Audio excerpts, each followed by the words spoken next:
దేవుడు చేసిన ఉపకారముల కొరకు కృతజ్ఞతా కూటమి అని సువార్త కూటమి మీ ఇంటి దగ్గర ఏర్పాటు చేసుకోవటం చాలా మంచిది. కొంతమంది పెళ్ళిని, పుట్టినరోజును, మరణాన్ని, జ్ఞాపకార్థాన్ని దేన్ని వదిలిపెట్టరు. అన్నిటా కూడా దేవుని వాక్యానికి ప్రయారిటీ ఇచ్చి దేవుని వాక్యం చెప్పిస్తారు. పెళ్లి చేసుకునేటువంటి కొన్ని పెళ్ళిళ్ళలో దేవుని వాక్యానికి ప్రథమ స్థానం ఇస్తారు. ఇక అక్కడ డ్యాన్స్ పార్టీలు ఉండవు, లేకి పాట కచేరీలు ఉండవు, దరిద్రాలు ఏమి ఉండవు. అక్కడ పరిశుద్ధ వివాహము అని కార్డు మీద కొట్టించినట్టే పరిశుద్ధుల పెళ్లిలాగే చేస్తారు. చక్కగా దేవుని పాటలు పాడి మయంపరుస్తారు, వధూవరులను ఆహ్వానించి కూర్చోబెడతారు. వాళ్ళకి వచ్చినటువంటి జనులకి అందరికీ కలిపి సువార్త మరియు కుటుంబాలకు కావలసినటువంటి వర్తమానం రెండు అందించి చక్కగా వివాహ కార్యక్రమాన్ని జరిపిస్తారు. ఎంత మంచిది!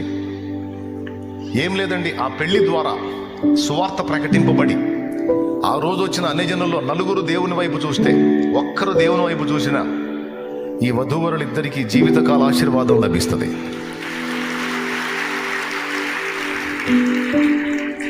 కానీ పాపం కొంతమంది దరిద్రం ఏంటంటే, పెళ్ళిళ్ళు చేస్తారు, కార్డు మీదేమో పరిశుద్ధ వివాహము అని టైటిల్ కొడతారు, కానీ ఆ పెళ్లి మొత్తంలో పాపమే ఎక్కువ ఉంటుంది.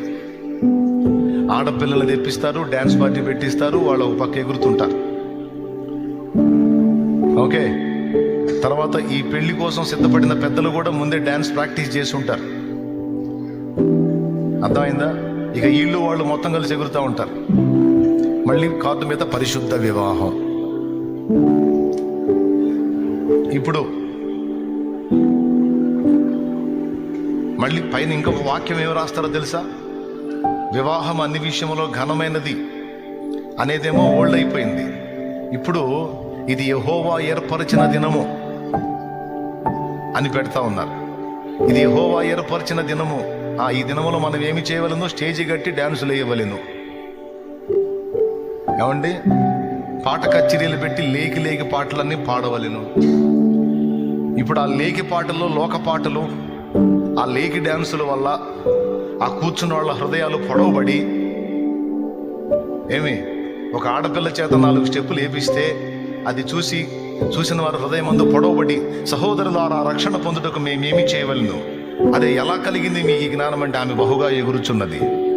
ఆ ఎగురులు చూసి మేము మరి ఆత్మయందు హృదయం ముందు పొడవబడినాము, మేము ఏమి చేయవలనని అడుగుతారా? ఎవడన్నా వచ్చి అడుగుతాడా? మరి దేనివల్ల పొడవబడతారు? వాక్యం. నా వాక్యము అగ్ని వంటిది కాదా, బండలను బ్రద్దలు చేయి సుత్తి వంటిది కాదా అన్నాడు. బండలాంటి గుండెలను బ్రద్దలు కొట్టే శక్తి దైవ వాక్యంలో ఉంది. కాబట్టి మైండ్ బాగున్నోళ్ళు, ఒరిజినల్ క్రైస్తవులకు చెప్తున్నాను నేను. కొంతమందికి మండిపోయింది ఇప్పటికీ, ఈ పని చేసిన వాళ్ళకి మండితే సన్నీళ్ళు పోసుకో, చేయగలిగింది ఏం లేదు. దేవునికి స్తోత్రం. కానీ బుద్ధి తక్కువ పనులు చేయొద్దు. ఇంకొకటి కూడా చెప్తున్నా, నన్ను వెంబడించే ఆత్మీయ బిడ్డలకి మెచ్యూర్ ఫంక్షన్లో చేయొద్దు. అర్థమైందా? అనవసరంగా ఆ డబ్బు వేస్ట్ చేయొద్దు. ఆ ఫంక్షన్ పేరుతో నువ్వు ఖర్చు చేసేటువంటి 2 లక్షలు, 3 లక్షలు, 5 లక్షలు, 10 లక్షలు ఏవైతే ఉన్నాయో ఆ బుడ్డదాని పేరు మీద బ్యాంకులో అయ్యి, రేపు అది ఇంకొంచెం 4-5 ఏళ్ళు పోతే ఆ బుడ్డది కాస్త పెద్దదైపోతుంది. దాని భవిష్యత్తు బాగుంటుంది, ఆ చిన్ని తల్లి భవిష్యత్తు. అంతేగాని దాని గురించి చాటింపులేసి దానికోసం ఏదో అన్యులు చేసినట్టు నువ్వు హడావుడి చేయాల్సిన అవసరం లేదు. బిడ్డ పెద్ద మనిషి అయిందా, దైవజనులను లేదా సేవకురాళ్లను పిలిచి ప్రార్థన చేయించుకో. ఆ బిడ్డకు ఆరోగ్యానికి సంబంధించినటువంటి పదార్థాలు ఏవో పెట్టు, చక్కగా ప్రార్థన చేయించి దాన్ని స్నానం చేయించు. పాపని సైలెంట్గా వదిలేసే. అందరికీ చెప్తున్నా, ఏం చేయాలని అనుకుంటారు.